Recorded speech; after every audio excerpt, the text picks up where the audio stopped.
Ladies and gentlemen, welcome back to the Overwatch Carbon Series. Gilfrost here, and we've got some exciting Overwatch yet to be played today in our final games of the series going into playoffs this weekend. ZP and Hex, we've almost made it. We're almost done with the season. We're going to be going into the playoffs. How are we feeling? Feeling great. I'm really excited to see Liquid tonight as a little flame still flickers in my heart for them. We'll see how it goes, but they're going against a very difficult team, the front runners of this tournament. They will be going against LG Evil, of course, the front runners, as Hex has just mentioned, but it's been great Overwatch here. We are now at the final end of week number 5. This weekend is going to be a great climatic finals coming up, and what more can you ask for? We've seen a lot of Overwatch. We've also seen a lot of changes as we've been through a few patches during the course of this, and we even have a new hero that just came out where we'll see if any of the teams involved will try and mix that in. I think we're all hoping to see a little bit of Orisa today. And you know what? Cross your fingers. I'm hopeful. I actually think we might see her today, as we've got a couple teams that may be wanting to filter that into their repertoire, so to speak, coming into the next weeks and months. And no time like the present to try it out. Well, let's actually take a look at our standings coming into this final day, because we're coming into the playoffs. It's going to be very important that we know what those are, because look at the middle of the pack there, 5-4, 5-4, 5-5, right in the middle. And LG Evil, of course, on top with 9-0. Team Liquid and LG Loyal, there's no chance for them to get in. The big question is who is going to be in that 4th seed and being forced to face off against LG Evil. And just to break that down for you, there's a lot of complicated math with that. But basically, there's 2 options. Either RNG or IMT will be in that bottom seed, and it's going to be dependent on our second matchup today. Complexity has secured their spot either in 2nd or 3rd, and the question is, if they're able to find victory, they're going to be sending Immortals down to that 4th place spot, and if they are defeated by Immortals, then Renegades, who have been 2nd place all season, are going down to 4th seed. What are your thoughts coming into this final day as far as the seeding goes going into the playoffs? I find it very interesting for Complexity that if they lose to Immortals, they have to play Immortals again, which can't be a great feeling. And then also, they've had great success against Renegades, so putting Renegades into that 2nd spot would actually work out for them if they had to play, because they're already locked in at 3. Right, and it is interesting how this goes out. Of course, Renegades now not really as in control of their own destiny as they would like. They probably don't want to go against LG Evil in the 1st round of the Carbon playoffs. And yet, on the same note, you think about weaknesses of LG Evil where they have been caught off guard. It probably would be fair play that could maybe push LG Evil over the edge. So it's this weird conundrum where Renegades certainly wants to avoid LG Evil in the beginning, and yet they probably are the only team that has a great chance of taking them out in the beginning of the playoffs as well. So yeah, and no matter what, there's a good chance, I mean, depending on how the bracket goes down, everyone's pretty much expecting LG Evil to maintain their streak and get into the finals. So no matter what, everyone's got a plan for it. The question is, are we facing off against them in the finals, or are we going to have to face off against them in round 1? Well, let's take a look at the first match of the day in that case. And that, of course, is going to be Team Liquid facing off against LG Evil. And it's going to be our 5th place team versus our 1st place team. And while there's no real playoff implications on the line, there definitely are global implications, so to speak. So Team Liquid, there's no chance to get into the playoffs, but what does this match mean for them specifically? I think anyone will remember that if Team Liquid beats Evil, they kind of wipes away the lackluster tournament they've had thus far. That people have short memories in Overwatch, and your most recent victory, it's very much a what have you done for me lately, which can be bad, but also very good. Is what have you done for me lately? Well, we just beat LG Evil, who had not lost at all in the tournament prior. It's obviously very good when Team Liquid is looking at future prospects. Do they stick with this team? How do they retool if necessary? Taking down the very top team in the OCS is a very good marker. That said, I'm not sure LG Evil comes out here with absolutely their best stuff. I think that they have more of a reason to come in here and be more experimental. I know that Super is pretty hyped for the release of Orisa. Maybe we see them experiment with that tonight. This would be a perfect testing grounds for LG Evil to be a little bit freer here, because at the end of it, they're not under the gun for anything unless they really do value the perfect regular season moniker. But other than that, they can't lose first, so they have no real reason not to be a little bit more free-flowing here tonight. I tend to agree with you. I think the first couple games will absolutely be much more free for them, maybe see some interesting or little off-kilter strategies, but I do think that going undefeated does mean something to them. To go all the way through and not having lost a set would be absolutely important. And also, you don't want to lose to Liquid, who's in 5th place in the tournament. Hex, let me tell you this, as someone who grew up with a Boston sports fan, and my dad wasn't gonna bring was this about up. the Patriots. I was not gonna bring this up. I do need to bring this up. Is that now for my dad? He has this weird thing where he actually hopes that the Patriots lose in the regular season because he's just so convinced that going perfect is just setting yourself up for a terrible defeat in the playoffs where it matters. Now that only matters if you get into crazy, just sort of superstitious type things. But hey, could be a thing here where get your loss out of the way here if you're LG Evil, and then go in strong to the playoffs. For as counterproductive as that might sound. They had plenty of losses over the weekend, though, but keeping this record pristine would be nice for them. Yeah, and maybe we'll see if Jake is superstitious as such. But I've got to think that they're going to be trying to come out swinging hard and maybe with a few aces up their sleeves, so to speak, if we're going to be talking about Orisa and maybe some other things we haven't seen yet. And we've seen a lot of surprises throughout the whole season, and I have no reason to believe that today is going to be any different. Let's take a look at the rosters coming into this first matchup. First of all, for Team Liquid, who will be wearing the away jerseys, so to speak, coming into this one, and it is going to be AZK, Shatter 2K, ID, Mezer, Dehang, and Rafa. And outside of that Genji change up, the rosters remain mostly the same throughout this series. But what are we thinking? Who is the key to victory if you had to choose one or two people for this Team Liquid coming into this very difficult match? I mean, as far as Team Liquid goes, I think the rising star, and this has been a consistent story all throughout Overwatch, is who is your Tracer? AZK has had moments where he's been absolutely phenomenal on Tracer, and having that ability to rely on a Tracer, whether it be in defensive dive, offensive dive, or just control supremacy, is very, very important. Not every team can rely on a shutdown Tracer, so the fact that AZK was able to get out of his slump over the course of the OCS and sort of reclaim some of his former glory has been very big here for Team Liquid. Dehang got picked on a little bit yesterday, an uncharacteristic game for him where he was losing lives more often than I see him do so, and usually with Liquid, the two people you can always depend on are going to be Mezer and Dehang. They've been the most consistent parts of this team, and he was just getting jumped all the time, died more often than I've seen Dehang die, so he needs to have a little bit of a better game if they're going to beat LG Evil a day. And actually, so talking about that from the support, because we have seen some support changes coming up here. So let's just talk about that real quick as far as that's concerned as we're getting the lobby ready. Let's talk about Anna and Zenyatta, because, well, we've seen some changes to Zenyatta, or to Anna, rather. We've seen some changes to Zenyatta as well. But how do these changes to Anna dictate how the play goes when she's being dove upon, being aggressive against Anna? Well, what it means here is that Ana is not going to be her own self-defense force the way that she was before. She's still very much a threat. I mean, 60 damage, and a Bionade will be enough to throw most heroes out of your face, but it's different from 80 and 80, where before you could legitimately two-shot a Tracer from across the map. You no longer have that ability, and you might look at that and go, it's only 20. No, breakpoints are very important in Overwatch, especially when healing is involved. So the actual net effect is that Anas are going to need more help living than they did pre-patch. It's just nice that Ana isn't always 100% her own follow-up now. I think that was a lot of the frustration. Getting slept as a flanker is fine. You expect them to be able to defend themselves. But when you get slept and then killed by the same person who had defended themselves as a flanker, it never felt very good. So now she does have to rely a little more on her team, which I think is what support should have to do anyway. Yeah, and then, we'll have to see how that manifests itself, because we did see still a lot of Annie yesterday, but I'm really glad that we saw a lot more Zenyatta as well. Well, taking a look at the player to watch, you had already mentioned him earlier for Liquid, though. It is going to be Shatter 2K. And yeah, we talk about the strength of Genji coming into this event and throughout this event. And Shatter 2K has definitely been something that Liquid has been missing out on, I think. And it's definitely been something that has been a boon to their compositions. Indeed, and for Shatter, it's interesting because he did have a rather long setup as a streamer, has his own fan base, sort of built up virally over time, but he's also been a good addition here to Liquid here so far, where historically they were not able to run the Genji. When they ran projectile DPS, it would be ID and the Pharah, and it's still ID and the Pharah when they run that particular setup, but they didn't have anyone that could run the Genji. So the fact that Liquid has been able to run this, the fact that AZK has had a bit of a resurgence, it has helped Liquid in the results, where if you cut the schedule in half, Liquid has done much better on the latter half of the schedule than they did on the beginning, and I think that if this Liquid team in their current form was there on week one, it's probably reasonably likely that they could be contending for a playoff spot right now.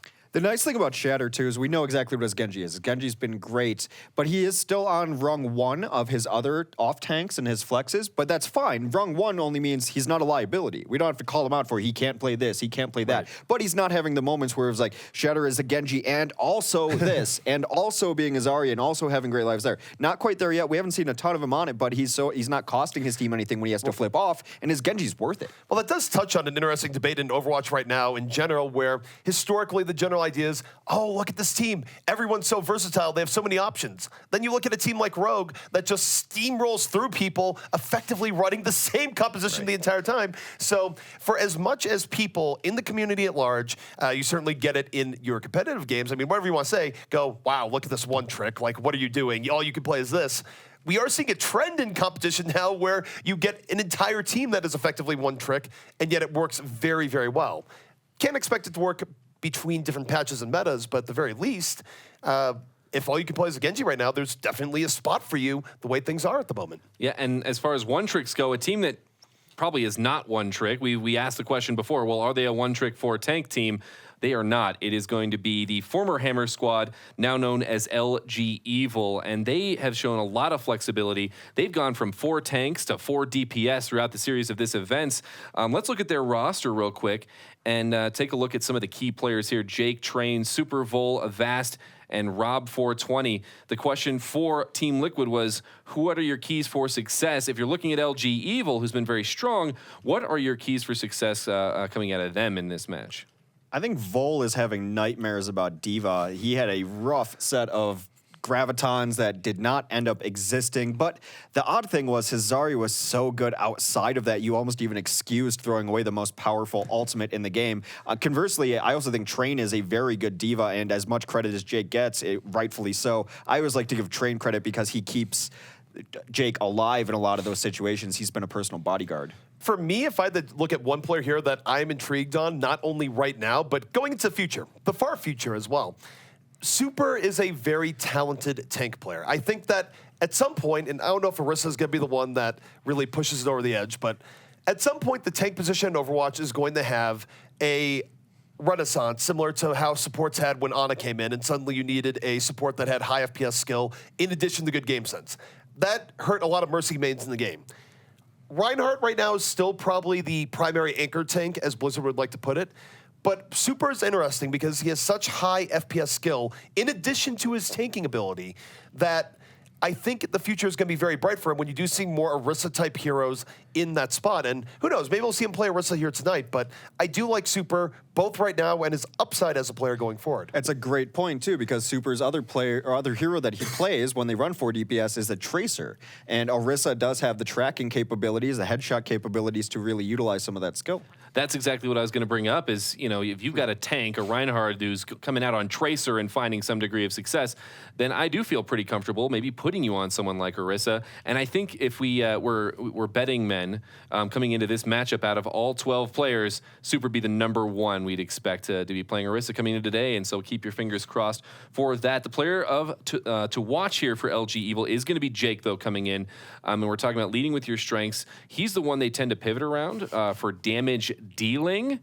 But they not the only one you have to pivot around. But what have we seen out of Jake this season, and what are we going to see today, potentially? Well, Jake has been an interesting player to watch, where when you saw LG Evil begin their rise, he was very much Roadhog all the time, very consistent. Now we've been seeing him more on Genji. We've seen him flex to McCree. And it's interesting. The way I like to say it is that you think about the very top DPS players in Overwatch. I think two of the ones in the Western world that really come to mind are Surefour and Tavik, where historically they're two unique players that they can play both hit scan and projectile very well. I'm not going to say that Jake is there yet, but in terms of candidates to sort of maybe enter that tier into the future, Jake has been making a good case where he is able to flex from hit scan to projectile and have decent success at both. I think he needs to perhaps go a few more levels up before you can start saying that he's in that class, but he's been a very exciting player to watch just because he has been versatile, where many players are either projectile or hit scan, and they can't really go in between the two. And we had the conversation about that the other night. I mean, saying he's not quite there yet is fine, but you're talking about two players who are unicorns, who you can build a team around because they can flex onto everything. There are not many players like those two that we talked about. Jake on the first rung of that, because I've been most impressed actually when he was running the McCree. I did not see that coming from him, and when he started busting it out, especially on assault maps, it was a revelation. So he is getting there, but it takes a lot to be mentioned in the same rarefied air as those two. Yeah, no kidding. And I mean, and they have other strengths, so they can pivot around other players, and they have done that to great success.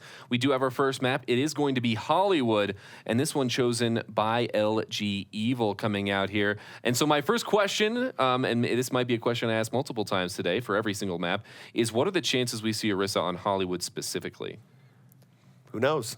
This is a case where I think Orisa, if you had to really think you want to experiment with her, you'd see her more on maps where you can throw people into pits. I actually think that we lost out on an opportunity yesterday to see her on Nepal Sanctum, because Sanctum, there's so many areas where her Graviton charge, the mini Zarya ult as it were, can throw people into the abyss.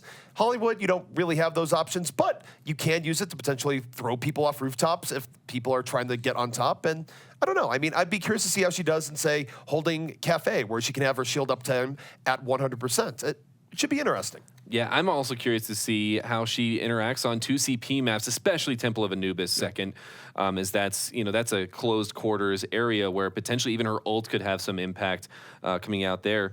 But other than that, Hollywood as being the first map, let's talk about Team Liquid's path to success, because we can talk all day about LG Evil's path to success, but really for them it's just play how you've been playing. The onus is on Team Liquid this time. They were able to pick up one map victory in their previous encounter, and that was on the assault side of things, on Temple of Anubis.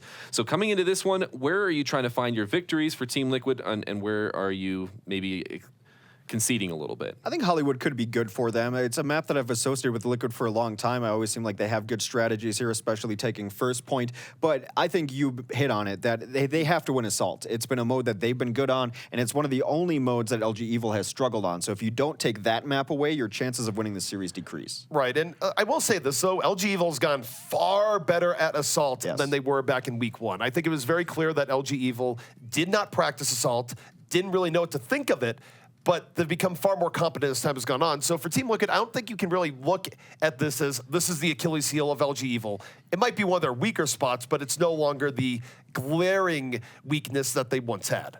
Yeah, they don't have a glaring eye spot that you can just shoot everything at. You just have to be a little more creative in finding a weakness, because Liquid, they're going to have to crack this shell somehow if they're able to find victory today. And they're going to be trying to do it here in game number 1 in the last day of the Overwatch Carbon Series, starting off on Hollywood. Beautiful, sunny Hollywood. And this is something that we've seen a lot more in the second half of the season, and I'm very happy to be seeing it once again. And I guess we'll be going to map here shortly. Any final thoughts before I bid you adieu? Cyclical nature of maps. It seems like it's either Kings Row or Hollywood is always the most in vogue, and you never really know which one it's going to be. We came into this tournament, we played a lot of Kings, then we're back onto Hollywood. I imagine in a couple weeks we'll be back on Kings again. Really no rhyme or reason to it. I would say that people had recommendations from their doctors to stop breathing the air of Kings Row and get to some place that is marginally cleaner. You were like advocating for pollution on Eichenwald so you could read the clock better the other day. I mean, listen, I'm not the one breathing that air. I'm just looking at the overlay, Hex. I have my priorities, and my priorities are not the lung health of the Overwatch heroes in game. Fair enough. Yeah, I mean, these characters, they have souls? Do they hate this pollution? These are all questions that I'll leave for another day as we're into the game. Gil, Roadhog comes prepared. That rebreather is no accident. But we are here in Hollywood. We are about to get in the game. And unfortunately, for now, it is looking like it is going to be an Orisa-less game, as LG Evil playing this pretty standard. Yeah, it does seem like their standard lineup is coming out for the defense especially. This is exactly what they run. A lot of tanks, then they put Jake on whatever DPS he feels like. On Hollywood, of course, you will see a lot of Soldier 76. That's exactly what they're running. Wow, Rob gets melted by Dahang Zenyatta. Dahang with the right click from downtown. 5 versus 5 here on the point, but already LG Evil a little bit off guard. They're going to try and reestablish here in the cafe, walking up the stairs, and ID actually gives them a lot of room here. Now has D.Va in his face. So LG Evil, despite the rough start, can definitely fight this back. And in fact, Team Liquid starting to get pushed back. Rafa too far out, dies to Vol, and Liquid ID, I was about to say, not able to find the rockets, but does just get directly in on the Jake. So it might be time for Team Liquid to turn this right around. Very nice rocket onto the discorded target there over top. Now it's just free hunting as the main oppressor of this Pharah play is out of it, but gotta be careful. Ghostbuster Beam has a pretty long range on Zarya there, and she's able to take ID out of the sky. Still all in favor of Liquid, though. Liquid now with critical mass on the point, they're going to get point A relatively quickly, and Primal credit is due with Dehang sniping in from downtown, able to take Rob 420 out. No heals coming in from him, and made it difficult for LG Evil to really survive on the point in the way that they wanted to. One of the best feelings in the game is hitting one of those charge shots from distance as Zenyatta. You feel like a sniper of epic proportions, and that was a nice opening for them. Liquid is building some ultimates here, though. They're going to have Transcend, Dragon Blade. They have all their DPS ults up. This is a big opportunity for them to get this almost all the way through second. Here comes Shatter. Dragon Blade out. Immediately dispatches Jake, looking for more. 2 kills from Team Liquid as Justice rains from above. Fun invested there from Liquid, but it should get them quite a bit of progress here on second. They should at least get through the bend. Getting through the bend can be important because it does not require you to push through the same path every single time. They can rotate around right side to pack side. They can take the elevator up if they want. So getting through this area in particular gets you out of the shooting gallery that is Westworld. Now, I do like the Diva swap coming up here from ID. If he is aware that Jake is about to have attack visor up, that should be his main priority. Find where Jake is, neutralize that ultimate, don't let him set up. But here comes attack visor from Jake, looking for targets early on. He's able to grab Shatter immediately, so he's not getting neutralized the way you would expect. AZK trying to distract in the back line, but right now, not getting exactly what he's looking for as the rest of LG Evil is moving right into Liquid.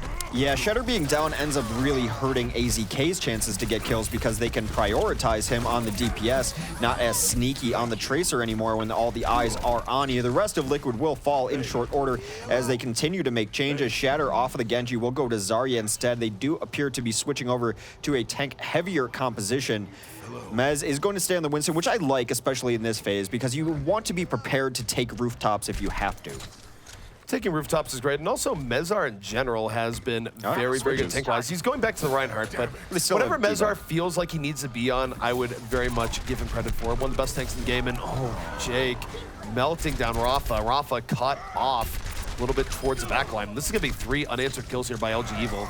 Team Liquid, all they can do is wait to die as the last 3 members are going to get mopped up or at the very least pushed back to their spawn. Well, that was the attack angle I was talking about that you can take instead of going through Main Street once you get a decent amount of progress. However, rooftops still exist, and Soldier 76 on a rooftop in Hollywood is still a problem. Didn't even look at him, was able to get the supports who got caught out.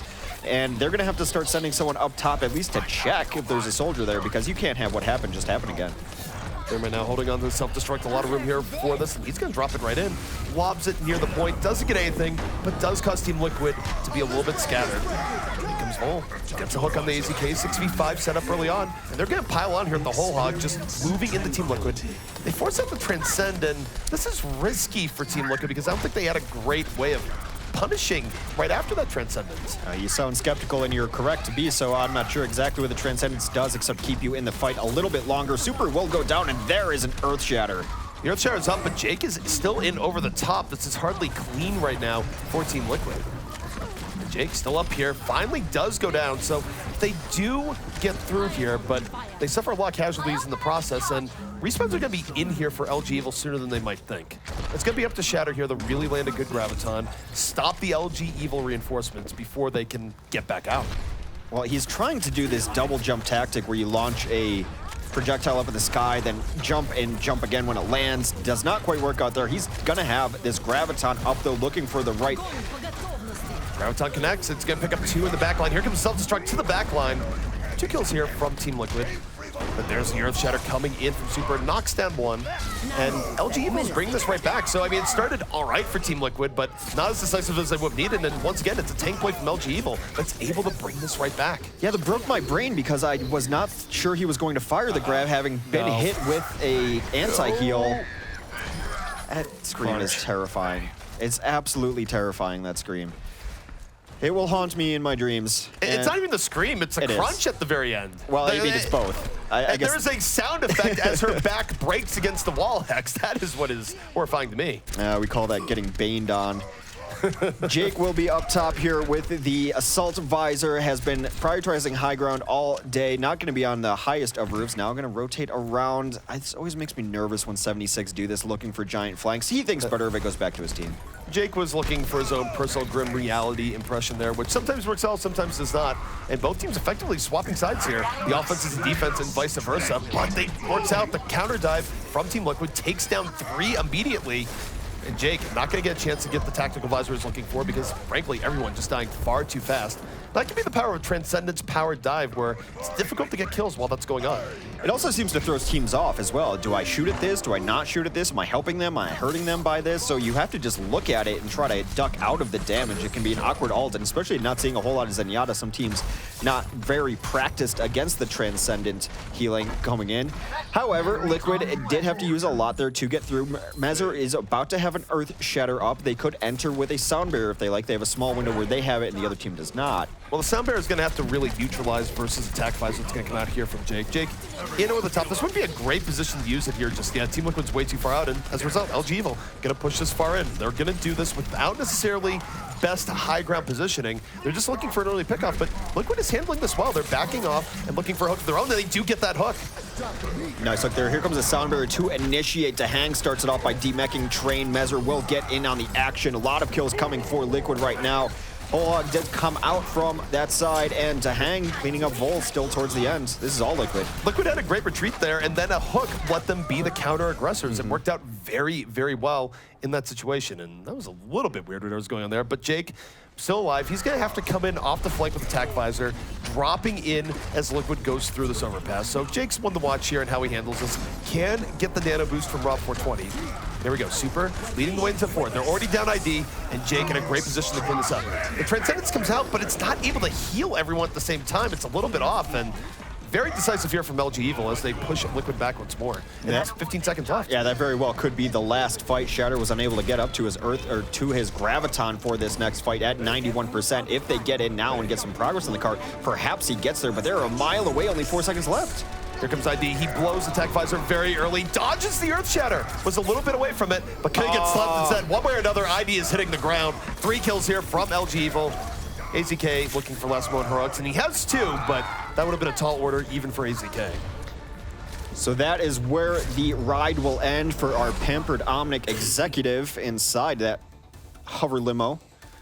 And now the path to victory very clear for LG Evil. You just saw them on defense. If they push their VIP a little bit further, they will take the first map of Hollywood. I mean, did you know that that Omnic executive is secretly Mondada's brother? They chose very different life paths. One became a Hollywood mogul, the other one became a spiritual leader. Which one would you pick? I mean, it depends. I haven't seen any of his movies.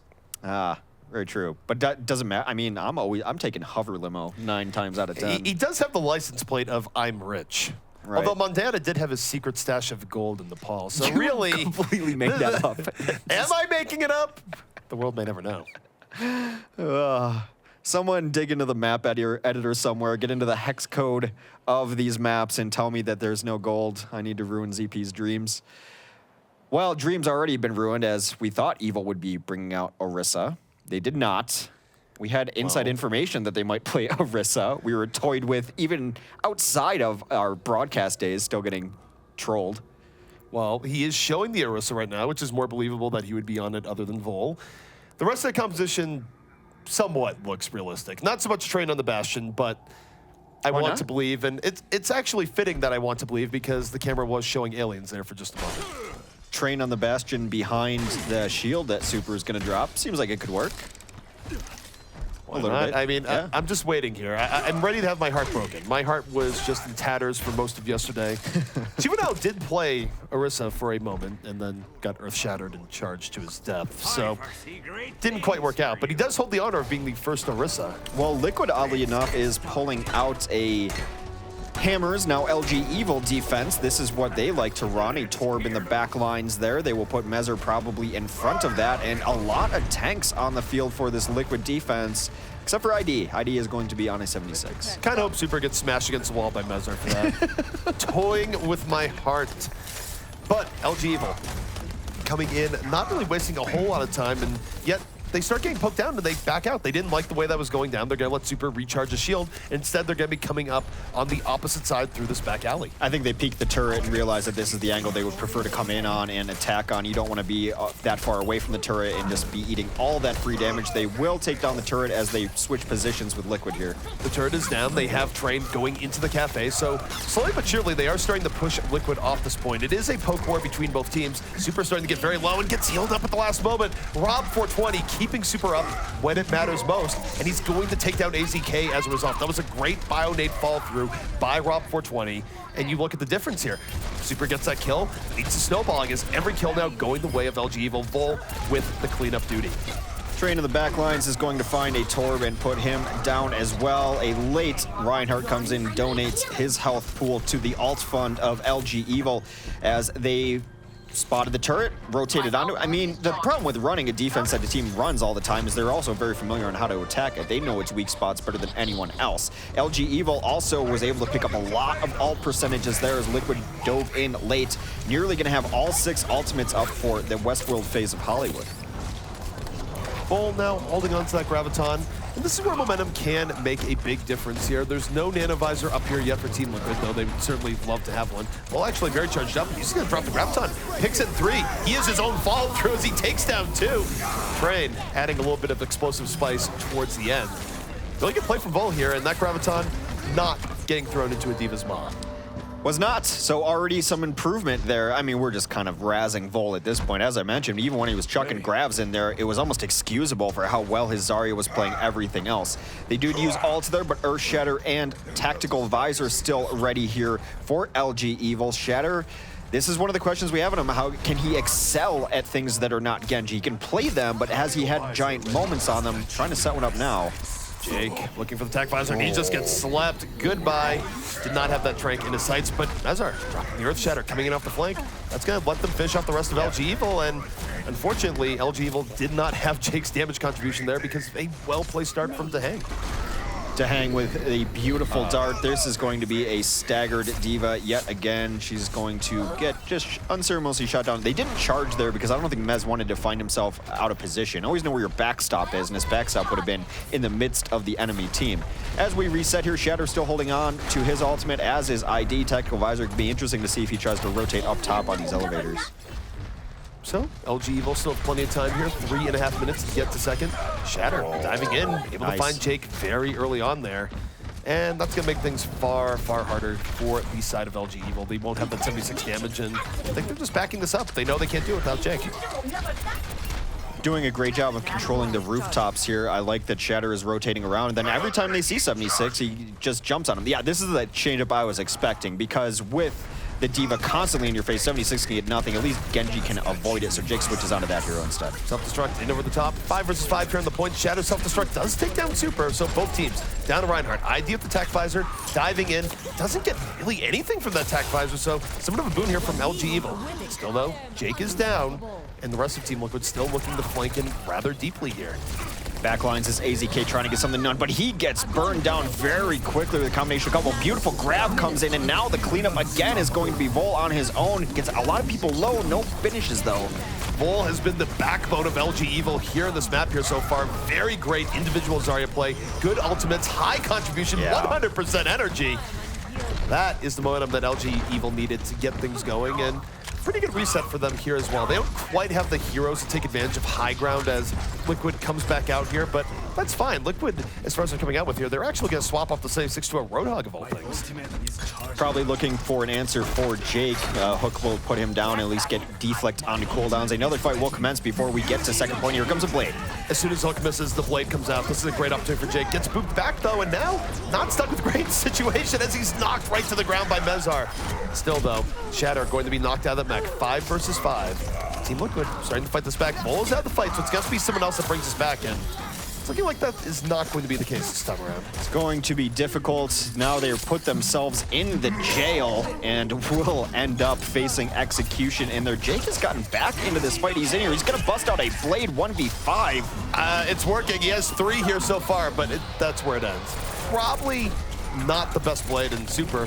Kind of realizing that the party is over, backing up, hoping to get healed by Rob 420, but he's just not back in time. So Super gives away his life almost for free.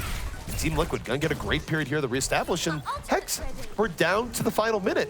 LG Evil, if this next push doesn't work, very well could be losing Hollywood. And they're in trouble too. Well, here are some ults that they will have up. Graviton and perhaps Nano.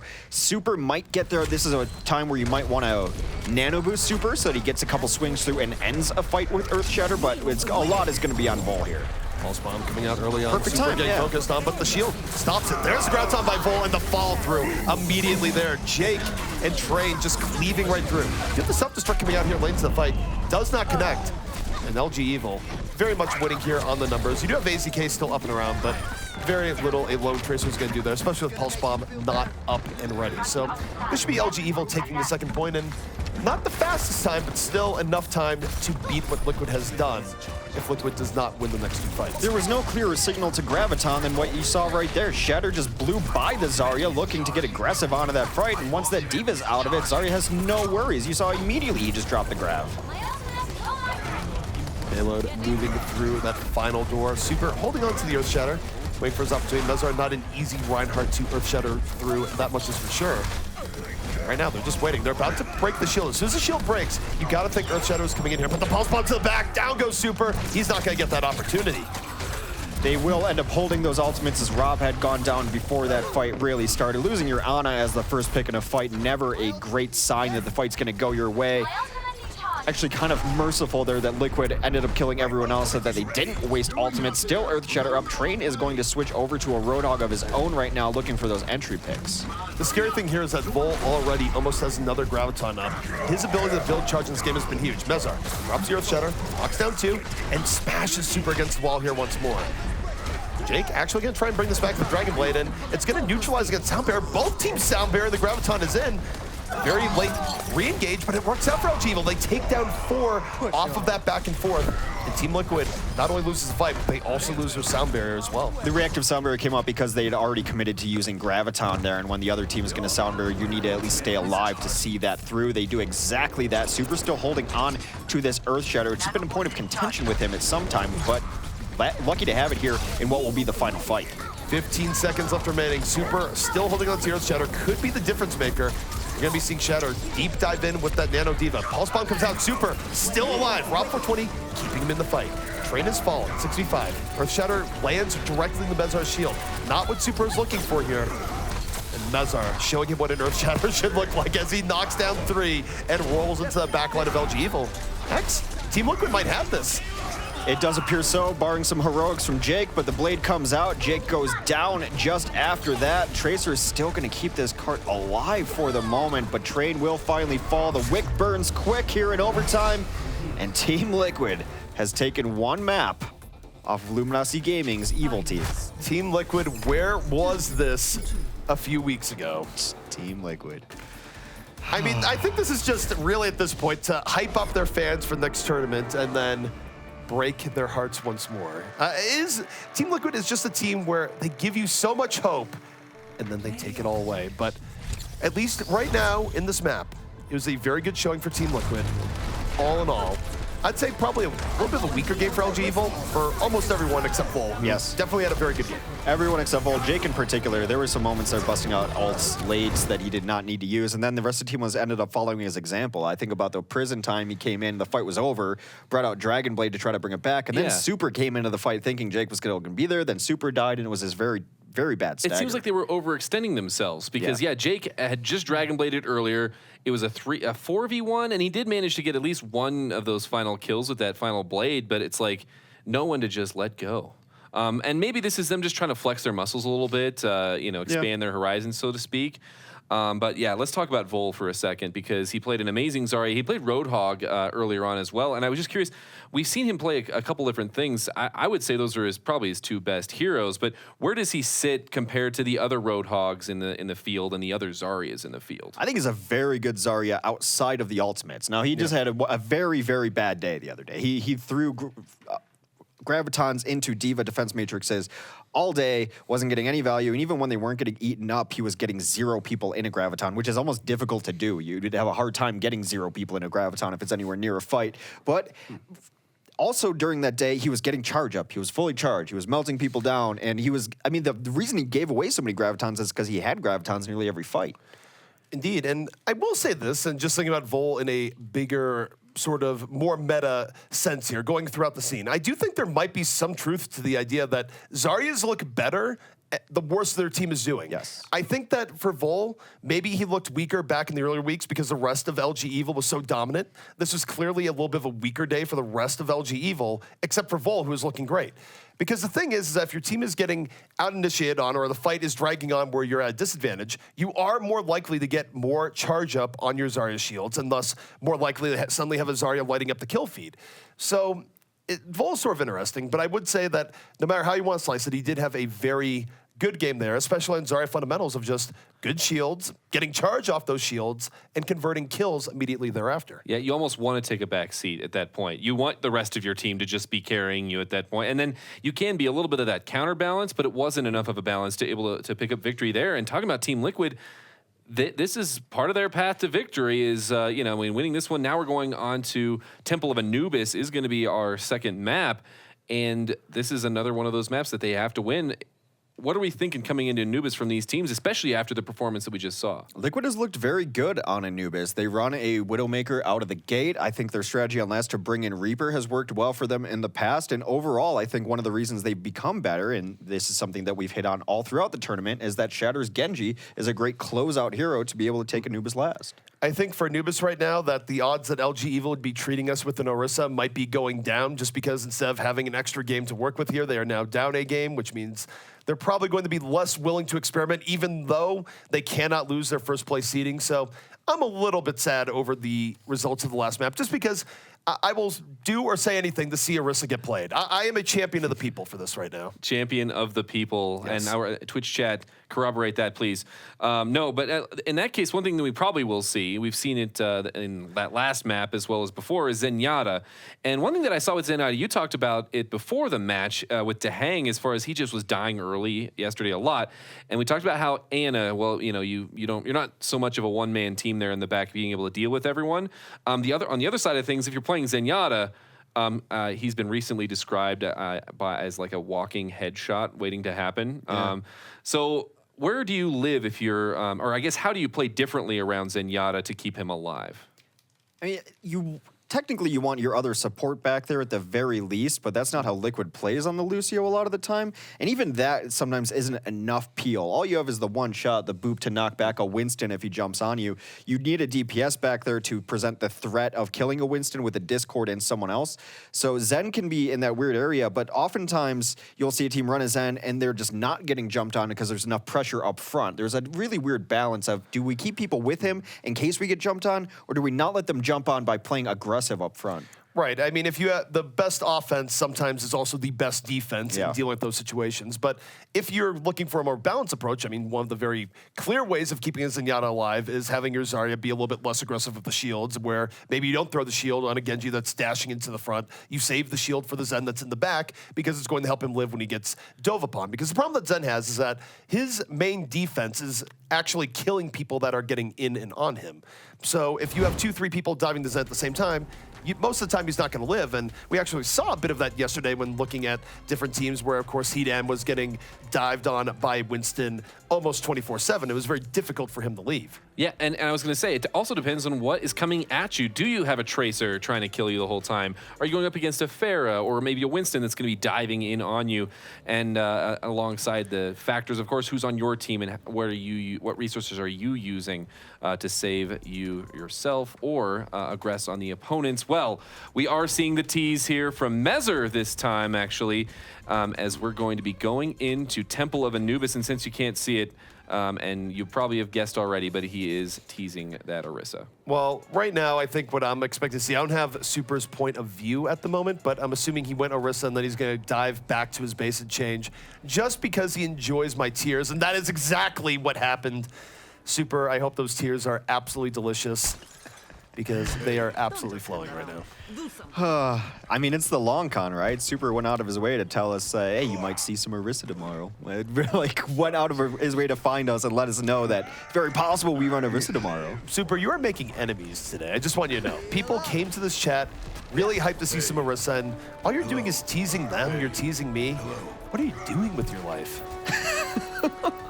Putting them on blast, but as they do settle in here and the doors open, Super is on Reinhardt, a very, very standard LG Evo composition coming out. A lot of tanks, Jake on DPS. On the other side, this is what Liquid likes to run too, Divey, but with a Widow over top. Well, we'll see if this Widow from ID is able to get those early pickoffs. It has been relatively consistent for him. I mean, there have been cases where a D.Va way in the back has given him some degree of trouble, and maybe Train's gonna go back here, but for now, early shots finds a Voss. Damage has been done. Train, you're a little bit late to the station. Absolutely, and it was really nice coordination with the Genji there too. They dive in, and then Lucio has to move. You get some scattered backlines, walking them into sight lines. Super charges, turns his back to the Widowmaker. Never a great position to be in, and that fight is essentially over already, thanks to some nice cleanup by ID's Widowmaker. It's really good. I mean, again, I think when Train does so much for a team by being in the thick of things, being able to draw him back the Widowmaker is already a win, even if you kill the Widow outright, because Train is stuck on Widow duty. Now, for LG Evil, they're going to be going into what we've been seeing them a lot here on defense in recent times, where they're running the Sombra on defense, and they're going to try and get that staggered ult economy where you have EMP one fight and normal ults next. So we'll see if it works out. Liquid, meanwhile, just trying to get on the point as soon as possible. You see a lot of Sombras play this style of playing very, very safe. Getting the damage is not meant to get kills, it's just meant to get EMP. So you're always gonna have Translocator already back in pack as your escape outlet there. I mean, if you get a kill, it's all the better. It's gravy on top. But now already getting a lot of damage done, but Shatter comes in, takes down Vol. 2 down for LG Evil. It's not bad for Liquid, but losing Rafa early on is definitely going to make this a little bit sketchier. Also, EMP is about to be up here from Jake. I think he's going to have to blow it pretty early here, and there it is. EMP comes out, Shatter, with the Dragon Blade while this is going on, just ends up dying. He can't dash reset while you're EMP'd. It's going to let Vol and Train clean up the rest. They did end up with 1 tick though, so not a complete loss there on the push in towards last. They have a little under 6 minutes to be able to complete the map here. Train gonna have self-destruct up for this next one. Jake already at 45% on his next EMP. Ah, that charges fast. It charges really quickly, and again, what he's looking for here is to just make it so that the EMP is in on fights where there's nothing else up, and then when there's other things up, you use them, and you just keep the enemy team in a situation where they can't really get a clean 6 versus 0 fight that they're looking for. Here comes Team Liquid. Mezar gonna lead the way, diving to the backline, holding on the primal range, and they get Jake early on. Jake punished for his harass. Sombra gonna be out this for a while. 2 clean kills here by Team Liquid.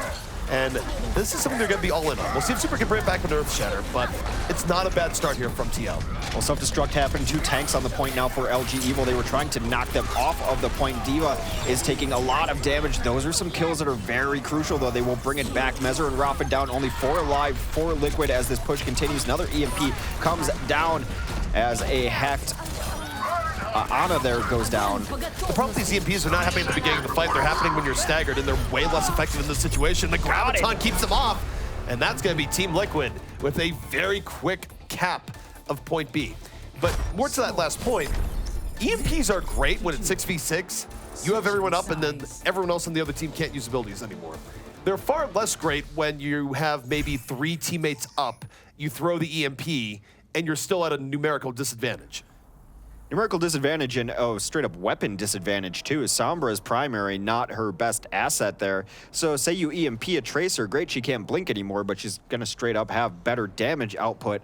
Actually, I'm not sure if that's entirely true, but the point stands is that people can still shoot when they're EMP'd, so those low number situations not as impactful and great. I thought it was nice for them to get the entry kill onto Jake too, because Sombra can be so frustrating to deal with. You don't know where she is, when it's going to pop out. Just to be able to play that knowing you're not going to be EMP'd for the next several seconds can be a burden off of your mind. That's a very nice attack for Liquid, just a little shy of 5 minutes in their time bank now. they catch LG Evil off guard. And again, for LG Evil, they weren't really able to get into that free-flowing defense where it's EMP one fight, normal ults next. Liquid kept on the pressure, and LG Evil, as a result, they kind of crumbled. Now they're stuck in a situation where they will have to bring things back. Now, Super, you've broken my heart so many times. I don't care what you're on right now because I know that it's all a lie. That's why I say you got to just ignore them. They're only looking for a reaction. If you don't give them the reaction, they'll just go away. They'll stop teasing you.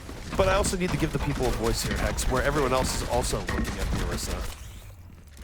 She's fun. I played her a little bit today, and she is very fun. It's going to be an interesting mix into things Overwatch-wise to see when teams really do start using her. So far, 10 seconds on the clock. Super's still on it, but nope. Moves over to the Reinhardt late. Overwatch 2017 continues here. Both teams running their standard compositions, a little more aggressive for Team Liquid's defense, and offensively, LG Evil has been running the same comp on offense and defense, both sides. For Team Liquid, this dive defense is something where you usually won't get a full hold, but you will be able to consistently get some time. And look at Mezar, so much cleaving damage coming out. But unfortunately, AZK just eats a Helix rocket for breakfast to start things out here. And LG Evil, they get into the room relatively uncontested now, a 6v4. And Team Liquid, not with a lot of options, actually pull this back. No, not at all. LG Evil's not going to surprise anyone either. They run this exact same route on offense every time on Anubis. They try to rotate into high ground with several tanks. A couple of kills coming from Liquid. Now they want to try to bring it all the way back, getting more kills. Well, one kill begets another, but Vol still on the point, able to melt down Shadow. Still not great here for Team Liquid. They're trying to contest this and bring it back, but still a bit outnumbered. They won't get trained out of the mech, as the Hang still in and around this fight as Iana. So Liquid, if nothing else, they're stalling out here, but it's gonna be difficult. The Hang gonna fall here pretty quickly, and overall, LG Evil still in the driver's seat, even as Liquid delays. They will delay even more as here comes a Winston back in with the cleave damage, but that should just be about the end of it unless Shatter has a miracle up his sleeve. He does have a kill onto Rob up his sleeve, so it's nice to be able to trade out there at the end, especially when you're stalling, so that the other team isn't going to be able to roll 6 at you right away, which is one of the best attacks for the offense from the immediate capture from A to B. Hey. Well, you take a look at this next fight here. This is a great opportunity for LG Evil, although it's not as great as you might think, just because you take a look at Liquid, they also have a decent amount of ultimates up, in large part because of their stall that went on. So it's going to be an ultimate showdown. We'll see who's going to come in. Nano boosts in from Jake first, looking for it, takes down his counterpart in ID. Nano Soldier v Nano Soldier with 2 unanswered kills. And LG Evil so far doing well in this ultimate showdown. Getting bopped around. They did, however, lose their Ana on the way in, and now they've lost their Lucio, so no more healing for this LG Evil team, which means their lives will be short and uneventful, very likely. And Earthshatter will come in late, Train, and his Reinhardt trying to pick up some time on this point. Already 2 ticks, forcing Jake out, though. A nice attack, but not able to absolutely finish the map just yet. I think the problem there for Team Liquid is that they lost 2 early on, and then they weren't able to get back onto the point. For that fight going back and forth, it should not have been 2 ticks. That was Team Liquid not playing the stall game the way they needed to, but credit where credit's due with LG Evil just prioritizing getting on the point ASAP. Speaking of stall game, they have entered in a Mei into this defense. ID actually thinks better of it, going to go for the defensive Reaper. This is something we've seen from Liquid's offense, but not necessarily on defense. I suppose the same concept's applied. It's for Super. It's a get in on Super immediately. Bonus points of getting in on Vol, but now Super, if he goes in too heavily, he's going to be meeting those Hellfire shotguns head on. Still, though, LG Evil approaching pretty readily here. Jake is already out of this fight, but we'll see how this goes. Right now, it's 3-1 in favor of LG Evil. ID struggling to bring this back as Reaper, but he's just getting bullied around. He's been getting booped around, really. The Lucio's been all over him, not letting him get near the tanks. He will end up with Mega Pack below. They're still not getting any kills on this Reaper. It's been all LG Evil, and there's a Lucio again. Bops the Reaper. Self-destruct coming in fast and furious. LG Evil more on to the point here. Team Liquid in last gasp desperation strategies right now. Just trying to delay it out. Late ground time in from Vol. Keeps 2 off the point, and that could be LG Evil striking right back. Very similar times right now for both teams. Only 20 seconds difference between these first 2 attacks from both teams. And we will go to more Anubis. This is something we've seen a lot through this tournament, which we didn't necessarily see previously, is scores of 4-5, 4-4 on Anubis becoming much more commonplace. Indeed. I gotta say here, this is the biggest challenge as a caster in watching these particular two teams. You both have teams that start with L in their names, and it's just the way you actually say both is like LG, Liquid, LG, Liquid. Yeah. Vocal warm-ups important. I learned that from Anchorman, the movie, which we still have to get you to watch the entirety. I've shown you snippets here and there, but Ron Burgundy is a legend. I've seen that Burgundy thinks that San Diego is clearly a very classy city. Well, if you are a Chargers fan, you might have similar ideas about San Diego at this point in time. San Diego is supposed to be a nice place to live. Very, very solid weather, very steady weather, I suppose. Doesn't rain, always shiny. Nice place, never been. I don't know if that's the case this year. California in general has been getting a lot of rain. Well, that's good. They went like 3 years without any rain, so. But then they got it all at once, which is kind of another problem in and to itself. Well, LG Evil did have a Bastion on the field momentarily. They will be on the attack this time, so nothing different out of them. They're going to run 3 tanks and Jake, as well as their supports, and Liquid running their dive defense composition here as well. So, can they follow through on this initial attack? Again, they're not surprising anyone over there. They don't even try to get in. They give up this rotation to LG Evil for free, and LG Evil has taken the high ground. LG Evil gets exactly the positioning they want pretty much for free. It's going to force Liquid the counter dive as soon as they get in onto that point. The danger here is that they don't want to give up the tick for free. So here comes Liquid diving back onto that point, but Shatter just gets gunned down. The rest of the team not with him. The dive a little bit discoordinated here. But Liquid still, as the fight is breaking down, AZK finally finding some room in the back. 5 kills here from Liquid. So Liquid able to turn this around. They absolutely did. It was nice. I think Shatter just went in a little bit before his team was entirely ready. They will end up taking down Super. Just a few remain on the point for LG Evil as they try to get some trades in here. But ID with the cleanup will get 3 final kills there. So completely reset here. Not a ton of ults on the field or at the ready.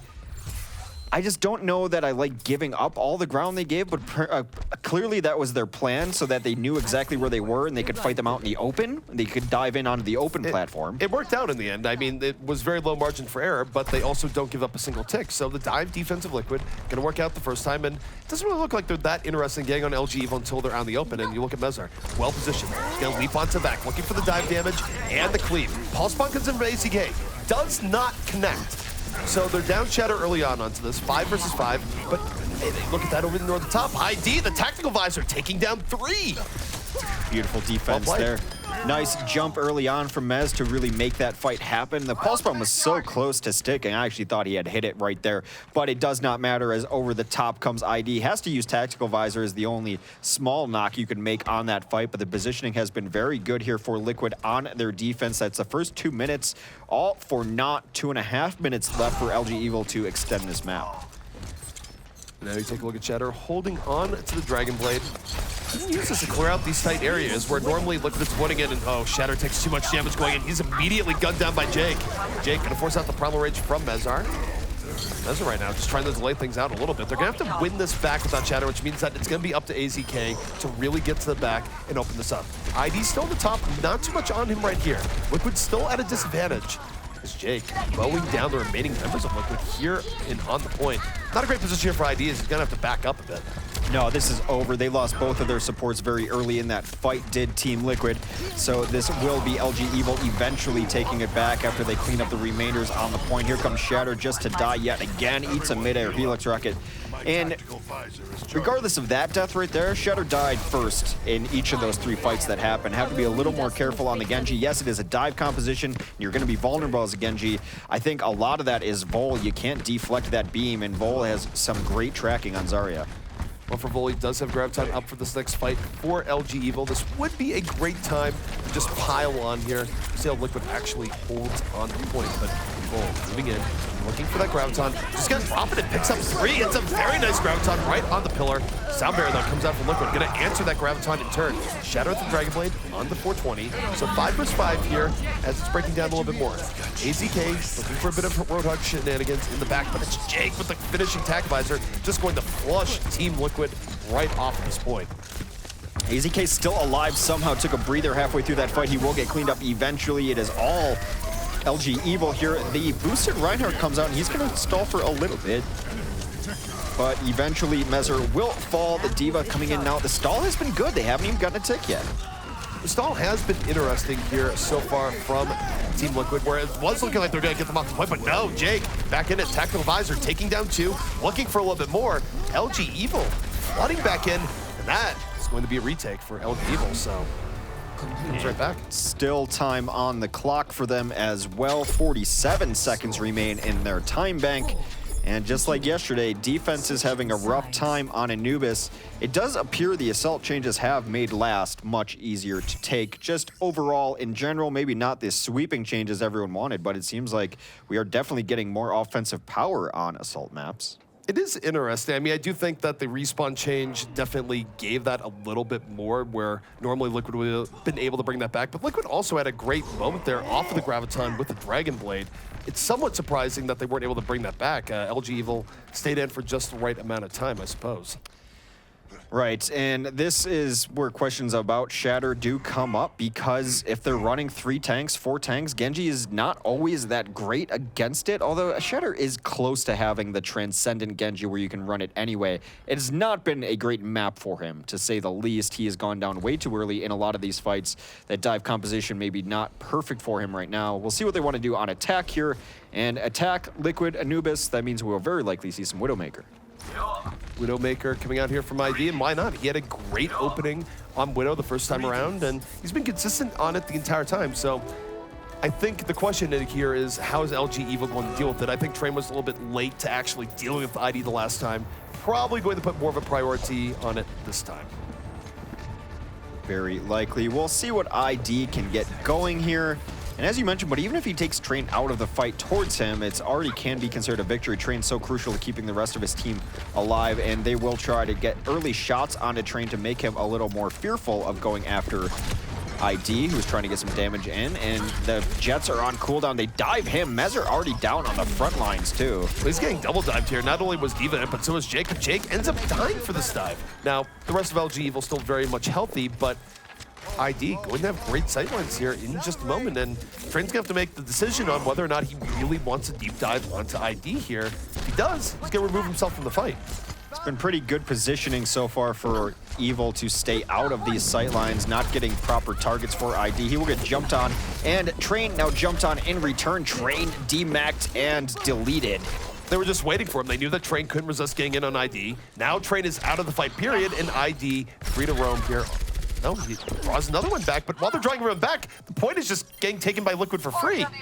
Widowmaker is so impactful without even hitting a shot. They pull him out of position. The fear of Widow, the fear she puts on the teams makes them play in interesting ways. Jake now absolutely out of the fight as he gets dashed through. I gotta say, if that is your best response to a Widow, where you're disproportionately putting resources back there and it's failing, I do wonder if you just get to a point of running a defensive Widow to deal with that, which is very high risk, high reward if you lose the Widowmaker battle, but maybe. You can also just ignore it. There are places on this map where you can sit in and then she has no sightlines on it. Probably not the best option, but doing what they did not work either. AZK will have Pulse Bomb up for this. Again, Liquid is down a point. They have 3:30 to tie up the map.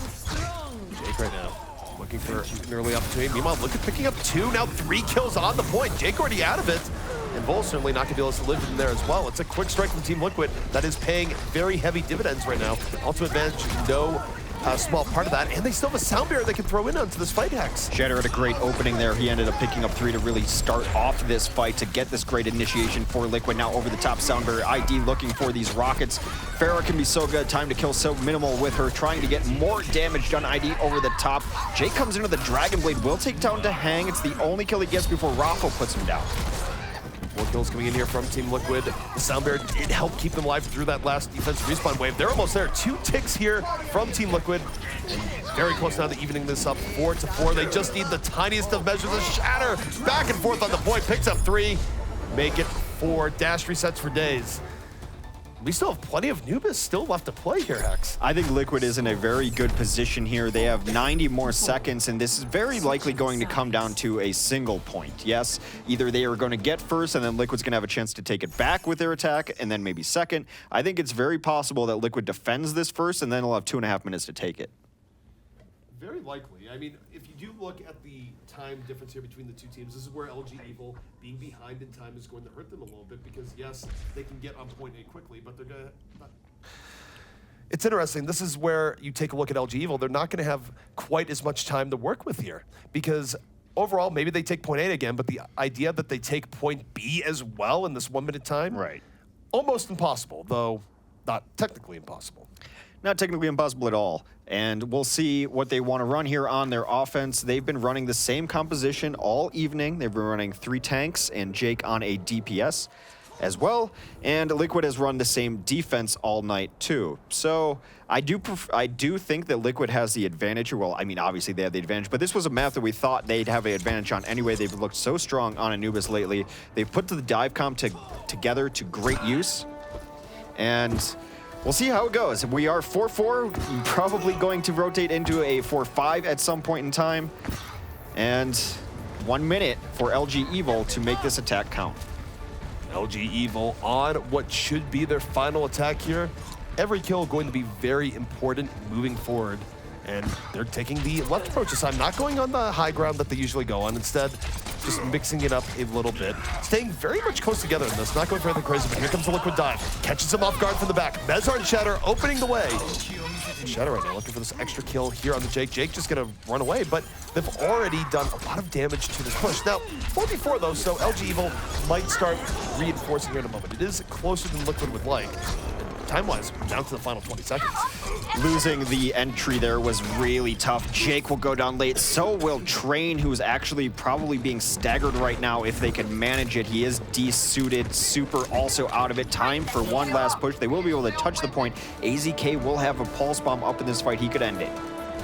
AZK waiting for his opportunity. Will be coming in off the flank. No pulse bomb up here just yet, and that difference could be vital. Looking for the finishing kill now, and not able to get it. Jake, round 420, does finally go down though. Shatter finishing that kill. 3-0 for Team Liquid. AZK just lobs a pulse bomb in. Doesn't hit anything, but might not need to. Mezar with all sorts of cleanup here towards the very end. And this Dragon Blade gonna seal it here from Shatter. Overtime ending. Team Liquid now with almost 3 minutes just to capture point A for the win. To hang Bionade MVP there as they got it onto the Ana before she could self-heal. That's what led to her going down, and pushes without Ana. Very difficult to complete. Speaking of complete, Liquid only has to take first to go up 2-0 against LG Evil and potentially play spoiler to their pristine, untarnished, undefeated record in the OCS. I mean, I do want to give you credit where credit is due, Hex. You're the one who predicted this going all the way back to week 1, where you're just like, wouldn't it be great if Liquid beat LG Evil on the final week? Well, that might very well be happening here, Hex. A couple days ago, back to last week, I said, I think Liquid will 3-0 LG Evil because it would be the most Liquid thing ever. We're getting close to it. I didn't really think I was right, but I'll take credit for it. 248 to get Anubis first, and they will go up 2-0 in the series, heading into our control selection of the evening. Defense for LG Evil is finally changing a little bit. The dive defense now coming in for the first time on this map. I don't actually like the dive defense coming in here because dive defenses are not usually that great at achieving full holds. They're very good at burning away a good amount of time, but actually holding for the entire time remaining, difficult. And they do have to hold for almost the full point time here, about 1:10 off of that. So maybe it works out here for LG Evil, but I think that Liquid, even if it takes them building up ultimates, might be able to just brute force their way through here. But the real person watching early on here is ID. How will LG Evil deal with ID early on? Because thus far, it hasn't been a great way of neutralizing Widowmaker with how they've played it. No, they've got a Winston. The Winston dive in right away, takes down to Hang, pushes over. This is over already as the dive defense working out. That's a nice trade for them, going to be a little lopsided. Of course, Jake will be able to get back here mostly in time for the next push, unless Liquid really pushes the issue. I think Liquid is going to push the issue. I think they're going to run right in. They know that Jake won't be rejoining the fight until a little bit later in it, so they do have a window here to try and get an extra kill and keep the snowball rolling forward, and they get just that. Rob 420 Train already down. It is a lightning fast attack, and this might be over. That is 3 very quick kills for Liquid. 6v3 right now on the point. Jake will come back late, and Mezar will take him down. That's another 3 kills. Liquid is going to take Temple of Anubis away from LG Evil. We mentioned in the pregame that this was a map that they had to take. I didn't expect them to be going 2-0 after this map, but now only Control stands in the way of Team Liquid, perhaps changing the perception of themselves a little bit. Well, only Control is a hefty statement, Max, given Right. how good LG Evil is at Control, but you are right. This is a certainly unexpected coming in that Team Liquid would not only take the first map, but fall through with the win on Assault, though. Of the two, they were probably a little bit more favored on Assault between them, but this is big here for Team Liquid. AZK's Tracer has come up big at moments tonight. I will say that last push, though, I really liked how Mezzer did. You know what's great about this Liquid team, though, is because you could give MVP to nearly anyone on the team right now, and that's when they're playing well, is that everyone shows up, and there's not anyone you can point to as the weak link. That's how Liquid wins games, and it's just been rare to see them all play well. Yeah, is this reality? That's what I'm thinking this whole time, because it seems like this weird thing that a theme that we see over and over again. I'm saying Liquid's doing it to us again, aren't they? And I still have no idea what to expect coming in the next 3 maps, because we're going into 2C, or we're going into CP, and maybe this is where the momentum swings, because that's obviously a strength of LG Evil. But before we get into the next one, let's talk about ID's Widow. Because he came out popping, and they just didn't have any good way of dealing with it from the side of LGE. I mean, overall, though, you look at the Widow, it's not that he had a crazy 2-3 killing spree where you go, wow, that Widow's going off. It was more just the fact that he drew back dive defense heroes like Train, and then Train, in a truly get-jabated moment, just gets jumped on by 3 people, is out of the fight. He was getting more of the pickoffs just by the people that were trying to stop him from getting pickoffs dying than actually getting gigantic moments. I mean, he did pick a Voss early in one of those fights, but overall, it was more LG Evil had a poor reaction to the Widow than anything else. I completely agree. Widow's a great hero too. You could unplug your keyboard, you could play with a trackpad, and you're still having an impact on the game. It demands a response. It makes sightlines all that much more fearful for the team to come out, and the response just wasn't good. Didn't end up killing her at all, even when they did overcommit onto it. So ID protecting himself well. Liquid as a whole working around that very well, actually baiting the people in to come down and then getting those entry kills. But Widow, it's not like he hit a bunch of shots. You're right. He hit a couple, but it wasn't, oh my God, ID. It's just the hero pick was important. Yeah, and you know, getting a couple of picks up front, though, that's part of that instilling the fear into your opponents. And then it is important how the rest of your team plays. And when you've got everyone else performing at the level that they were performing there, especially AZK and Shatter, who are able to get to that backline with Mezzer and actually get kills on the other side of the fight. And you could see, I mean, ID was the focus, but that's only because it wasn't getting dealt with very well. Well, overall, I mean, the second theme in the game was that neither team really had great first-point defenses, and as a result, it led to the offenses having a lot of momentum going the second, which led to the caps that you saw in second very quickly. There was no really gutsy first-point defense where both teams were relatively even going the second, and then you could set up for a while. It just did not go down that way, so that's why you get an Anubis as a score of 5-4. Yeah, and the last time we saw it go to 4-4, I think it was Immortals against somebody. I just remember because there was a lot of Immortal delaying. This is the first time we've seen that 5th point, and I mean, I'm just glad to see not a tie here on Temple of Anubis. Let's talk about that first point defense, because we saw what could be best defined as standard LGE coming out on both of their first attacks, just rotating up towards that high ground. And we actually saw the same defense from Team Liquid, but it worked out very differently in their first one than it did in their second one. And I think the key factor there is they lost, I think it was DeHang early in that first time. What went differently in that second time is they were hanging out near the bridge, just a countering. Well, as the early pickoff, it was not DeHang, it was AZK. AZK ate a rocket really early on, and then you don't have that flanking pressure coming in. You can't really challenge it at that point, and it's unfortunate because usually AZK is pretty good about that, but sometimes he looks rocket, and a little bit of poke is going to grab you and remove you from the fight before a rewind can really do much of anything. Yeah, and we actually saw that on their second defense when AZK was there. He was up in that top room, and it honestly looked a little dire. I mean, it didn't look like they had a cohesive position, but because of the scatteredness of that fight, if that even is a word, don't look it up, they were able to actually defend, and that forced LG Evil to rotate differently on their subsequent attacks, and they were able to then take that second point, but that was like the only semblance of a defense we saw there. Well, we're going to continue talking about this match, but I do want to remind everyone about the fact that they can get some free swag if they are tweeting at us. So make sure you're following at Game Carbon and tweeting with the hashtag OCS Plays with your favorite plays as they're unfolding here for your chance at being on stream, as well as to get a nice cuddly Winston and a whole bunch more stuff. We haven't had very many tweets yet today, so I'm not saying I'm a mathematician or anything like that, but if you tweet now, you've got a much better chance, as we have had, I think, 0 tweets as of yet. And we still got lots of good stuff to give away. And we'll be doing that all throughout the weekend as well. But the only other thing I wanted to talk about is this Genji and AZK Tracer combination, alongside Mezzer as well. They were just performing really well. And then they had ID playing a whole bunch of different heroes around that, of course, Widow. But what else did we see from this team at their peak performance that gave them victory here? I think one of the best things for Liquid is that they made adjustments, especially knowing how LG Evil likes to come in. You saw the first couple times they were trying to stop them before they got to the high ground. Then they realized that's not working. Our dive simply can't get over there and they can't get out in time. That's when you saw early deaths as they tried to dive in, as Mez did a bunch of cleave, but neither of the flankers was able to clean up kills. The second time when they let them rotate up top and said, this is where we're going to fight instead, it doesn't really change much. You can still get Genji over there. You can still get Winston over there. And then ID was able to pick up the scraps. So there were a couple times where Shatter went in a little too early, I thought. Some of that's just growing pains, and that's why you saw him die a little too often. But overall, I think Mez's calls were really good on where to fight on that. And then the adjustment period of, well, that didn't work, let's try something different, is really refreshing to see from Liquid. Right. I will say that something in that defense that is a little bit weird is that when you have, on the very first time, where, of course, AZK gets picked off early, but you have Mezar going in for the cleave.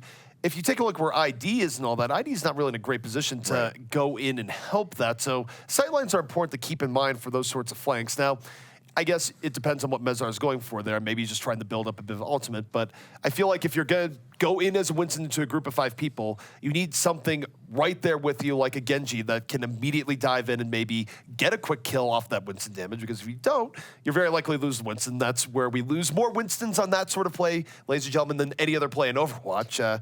Pray for Winston. But other than that, I don't know. You need to be on the same page for your dive defense. Everyone was helping out on that dive defense, too. I made a note of when Dahang hit a giant bio grenade over the top. That was super helpful, because if that doesn't happen, then the Ana on the opposing side is just going to drop a nade on her team and herself to stay alive. She did not. They were able to come through with the cleanup there. So a much more coordinated dive defense and playing where everyone can help, as you mentioned. Trying to fight in that corner, Ana can't get there, Ana can't heal. And so there's some very basic things that some teams forget often on the dive defense of like, oh, there they are, let's dive. You just dove out of my sight lines. You're essentially making it a 3v6, and you don't have to make that choice. Yeah, and I know that they have a new coach. I mean, maybe the infusion of perspective has helped them out. We do have our next map coming in, and it is going to be Nepal for everyone. It is pretty much what we would have expected, especially as we were going through this lineup to see, well, if LG Evil has to choose this one, very likely we're going to see Nepal, and so we'll be there once again. How do we feel about Team Liquid's performance on Nepal throughout this event, coming against arguably the control point powerhouse that is LG Evil? I mean, really for them, you have to discount their early weeks where they didn't have Rafa or Shatter, so you can only look at times where they have had Rafa and Shatter both on the team, and it's been better for them just to have Shatter as that extra DPS threat versus how things were earlier on when Louis was playing and running Sombra, and it wasn't really super great. So, I mean, Liquid has been on the uptick, just overall, and Control is no exception. Well, we are going to be going into the control point stage. That is the third map, and it's not where we expected to be if you were doing the math. LG Evil currently at 9-0, facing off against Team Liquid, and their backs are up against the wall as they're down 2-0 in this series. Team Liquid, they're looking to close it out right here in a 3-0 that was predicted by one caster earlier on in this season. But LG Evil, they want this to be their moment to turn the momentum in their favor. I will admit, though, my predictions, I've always had the philosophy of there's no reason to predict someone who you expect to win, because no one, it doesn't matter. Everyone's like, oh, great, you picked the #1 team to win. But people will always remember one of those strange predictions that happens. And this is how Hex completed his transformation into Stephen A. Smith. come on, man. I thought we were friends.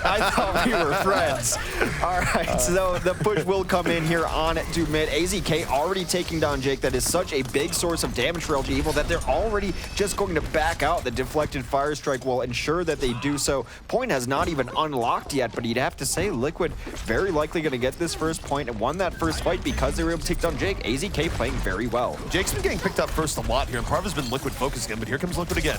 Off the tank play of Mezar, diving to backline. Shatter looking for some cleanup.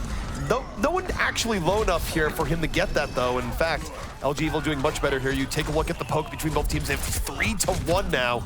And unfortunately, Liquid just a little bit not on the same page there, and they won't get first control at this point. Yeah, not able to even take it. So the very early fight doesn't matter because you can't play towards the objective there. And LG Evil will be the ones in first control here. ID is on Pharah, but does not have a Mercy with him necessarily. So we'll see how long he stays on that. Yeah, that's coming wholesale changes. Dehang got off of the Mercy onto Ana instead, which means that ID will switch over to 76. Both teams running very similar compositions. A D.Va in place of a Winston. We'll also have a Genji on the side of Liquid. That, of course, that is Shatter. Liquid once more going for the re-engage. AZK holding on the pulse bomb. Can throw out that pulse bomb. Does not do quite what he's looking for. LG though getting poked down the back. Here comes Shatter. Dragon Blade out. Getting 2. Looking for a little bit more. As Shatter with devastating cleanup, aided by AZK. The flankers of Team Liquid tearing this fight limb from limb. Beautiful play by Shatter. Not much more to it than that. We were not prepared. Shatter, always prepared. Best spray in the game, really. I mean, I'm not even all that familiar with lore, but even I know that one. It is from World of Warcraft. It is Illidan. Yeah, he is telling you Illidan. not prepared. Yeah, Illidan is clearly my favorite Hearthstone card. That's where he debuted. Anyway, Shatter looking up over the top, trying to get dash throughs. They're all lining up on the stairs. That could be very nice for him to start getting some damage. He is going to focus down Jake. Jake will pop the visor in response. Mezar continuing his reign of terror, just getting on primary supports. Rob 420 out of this fight immediately. It's been phenomenal tank play from Mezar that just isolates supports, and that's it. LG Evil, they go for the full reset. They go to explore the beautiful wilderness of Nepal as AZK makes a Voss wish he took that trip off the mountain as well. Down to Village go a couple of them. Liquid now with the lead percentage points wise, 45%, nearing 50. 2 more fights or so, and Liquid will take this first stage. However, Vol has his Graviton up. A lot of very impactful tank ultimates up for LG Evil. Vol with the Graviton gun looking for the opportunity. Ooh, Rob goes down to the pulse bomb immediately, so already they're down in Ana, and I think at this point he's probably just going to hang on to the Graviton. Why throw good money after bad? But it's a great pickoff from AZK to start that out. So much aggression from Liquid, something that has not necessarily been a huge part of their game. Not punished for it just yet. Really nice to support the aggression. You can't just let Shatter go in there because then he'll get isolated. But when they from downtown. Wait, no, it goes in. It looks like it was in, but no. It lands towards the end, sets up Train. 2 kills coming in from Train off of that grab combination. Shot it from a mile away, still not taking control of the point just yet, which means that Liquid will get to 90% before LG Evil wrestles it back. One more fight for Liquid will give them first stage here on Nepal. But that is one of the reasons why Vol is more susceptible to Gravitons getting eaten by D.Va. He generally likes to lob him. He throws more distance in it. He doesn't telegraph it the way some Zaris do of just running straight into the fight and shooting feet, which can help you avoid the defense matrix. Oh, the lob does work out. Team Liquid will have Sound Barrier and Tech Visor on the menu if they want to use it here, and they're going to use both. Here comes Team Liquid. Counter diving right in. Immediately down goes the Voss. 5 versus 5 on the point here. Tech Visor going to wear off. So still plenty of time for LG Evil to bring this back. Down comes the hammer from Super, and down goes ID. So he's going to neutralize that soldier in the back. But look at Mezar again. Usually getting a whole lot of contribution out of his Primal Rage. Has 2 kills here in this fight, and still very much up on the line. Mezar is just going target to target, taking people down, still alive on the Winston as they will desuit the D.Va now. Take the D.Va down in this fight. Liquid so close to pulling this back over. Only Lucio stands in their way. Only for the moment. They will grab control of this now as they near 100%. AZK has got Pulse Bomb ready, looking to hit this Ryan. He does! Sticks right on the Super, though. Rob 420 there. Heals Super right up. The Bionade on point. Super not falling here just yet. With Rafa down, 65 opportunity for Evil as they're back against the wall. We are in overtime here on the Shrine. Both teams trending out here once more, and AZK still very healthy. In and around here, taste a little bit of the hammer. Gets away from the Fire Strike as both flankers up, but no, Super gets his prey after all. Now it is looking like LG Evil is going to retake this point. Liquid going to get one more fight to bring this back, but they're not going to have great positioning for it. They're just going to have to roll right forward, and they're going to be running into the sound barrier, which is not necessarily an easy fight to win. I love when Super unbinds right click. I know that's not the case because we see the shield up now, but there are times when Super just starts swinging away. There comes Shatter. He gets this Genji, or the Dragon Blade up right towards the end. They're already down to AZK, so it's going to be up to Shatter to bring this back. Here comes the Blade, looking for one. No! Jake brings out a few extra slashes there by running away. Still, though, Team Liquid with 3 kills on this. Very even fight to open things out here.